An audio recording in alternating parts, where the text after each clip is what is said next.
नमस्कार। मैं डॉक्टर अंजलि आज आपको रक्त प्रदर यानी कि मासिक धर्म में ज़्यादा ब्लीडिंग होने के बारे में बताऊंगी। इसके बहुत सारे कारण होते हैं, जैसे कि फिब्रॉइड यानी कि रिशोली का होना, या फिर उसकी एंडोमेट्रियम थिकनेस यानी कि गर्भाशय में हम कहते हैं कि सोजिश आ गई है उसकी वजह से होना, या फिर वहाँ पर कोई पॉलिप का बन जाना, या एंडोमेट्रियोसिस या एडिनोमायोसिस आदि बहुत सारे कारण होते हैं जिसकी वजह से महिलाओं को बहुत ज़्यादा मासिक धर्म आता है।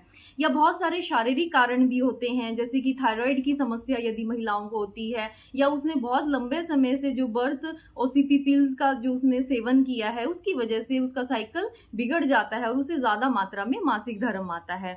अब हम बात करेंगे कि इसे हम कैसे ठीक कर सकते हैं। जब बहुत ज्यादा एक्सेस मात्रा में ब्लीडिंग हो रही है तो हमें उसे तत्काल ही रोकना होता है। यदि हम नहीं रोकते हैं तो महिला को इससे रिलेटेड दूसरी कॉम्प्लिकेशन होती हैं। खून की कमी होने की वजह से उसे कमजोरी आने लग जाती है, पैरों में दर्द होने लग जाता है, भूख की कमी हो जाती है, चक्कर आने लग जाते हैं, पूरे शरीर में दर्द होने लग जाता है आदि उसको लक्षण उत्पन्न हो जाते हैं। तो इसे हमें तत्काल ही रोकना होता है। किन उपायों के द्वारा हम इन्हें रोक सकते हैं, अब हम उसके बारे में बात करेंगे। तो इसमें जो सबसे पहला उपाय है वो है दूब। दूब घास बड़ी सामान्य है, हर जगह हर मौसम में हमें मिलती ही है। आपको करना क्या है, आपके आसपास के एरिया में जहां पर भी साफ सुथरी दूब है, कोई मेडिसिन वगैरह कोई पेस्टिसाइड वहां पे छिड़का ना हो, वहां से दूब तोड़ लीजिए, उसको अच्छे से धोकर उसमें थोड़ा सा पानी मिलाकर उसको अच्छे से कूट लीजिए। कूटने के बाद उसको कपड़े में निचोड़ लीजिए। जब निचोड़ लेंगे तो उसकी 2-2 चम्मच सुबह दोपहर शाम धागे वाली मिश्री के साथ अगर आप सेवन करते हैं तो जो आपको एक्सेस अमाउंट में जो ब्लीडिंग हो रही होती है वो ठीक हो जाती है, ब्लीडिंग कम होने लग जाती है। इसके अलावा आप उसी दूब का जो आपने रस निकाला है उसकी 2-2 बूंद अगर नाक में डालते हैं, नस से लेते हैं उसका, तो भी आपकी ब्लीडिंग ठीक हो जाती है। दिन में 2 से 3 बार आप ये नशे के रूप में भी उपयोग कर सकते हैं।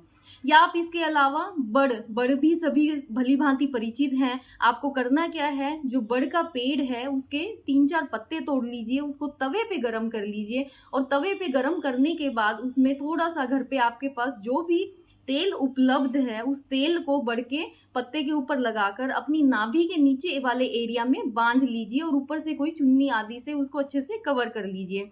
4-5 घंटे इन पत्तों को इसी प्रकार से बंधे रहने दीजिए। आप देखेंगे कि धीरे धीरे जो आपका ब्लड है वो कम हो जाता है, ब्लड फ्लो कम होने लग जाता है। ऐसे ही जब आपका नेक्स्ट साइकिल आने वाला होता है उससे पहले भी यदि आप 2-3 दिन पहले ये प्रयोग शुरू कर देते हैं तो जो आपकी एक्सेस ब्लीडिंग की समस्या होती है वो आप देखेंगे कि कुछ महीनों में ठीक हो जाती है और ब्लीडिंग के फ्लो में फर्क आने लग जाता है।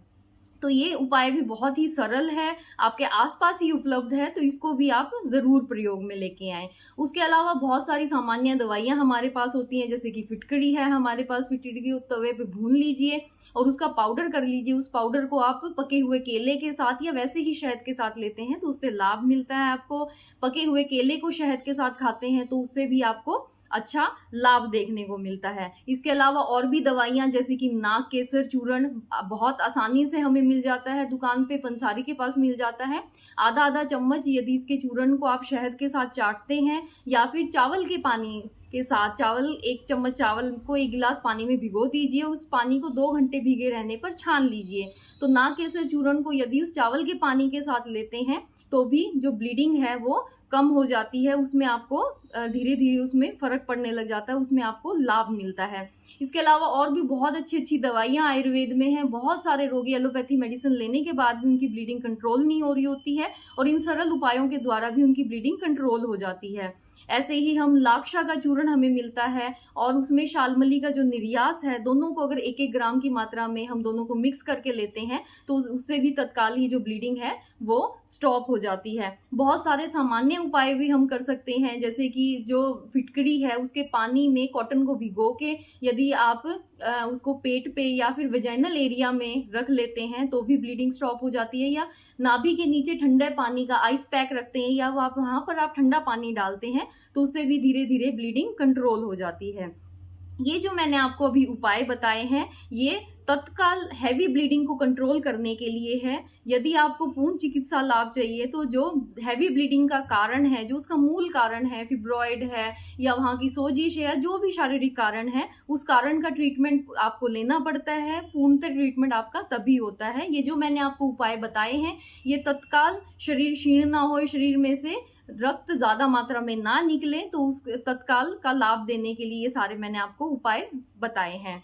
तो इन उपायों को आप जरूर करके देखें। महिलाओं के लिए बहुत आम समस्या है, बहुत कॉमन प्रॉब्लम है, बहुत सारी फीमेल्स इससे ग्रसित हैं, जिसकी वजह से उन्हें अन्य कॉम्प्लिकेशंस भी होती रहती हैं, हमें देखने में आता है। यदि आपका कोई प्रश्न है तो कृपया कमेंट सेक्शन बॉक्स में जाकर कमेंट जरूर करें। मेरा वीडियो अगर आपको अच्छा लगा है तो कृपया लाइक कीजिए, आप चैनल को सब्सक्राइब कीजिए। धन्यवाद।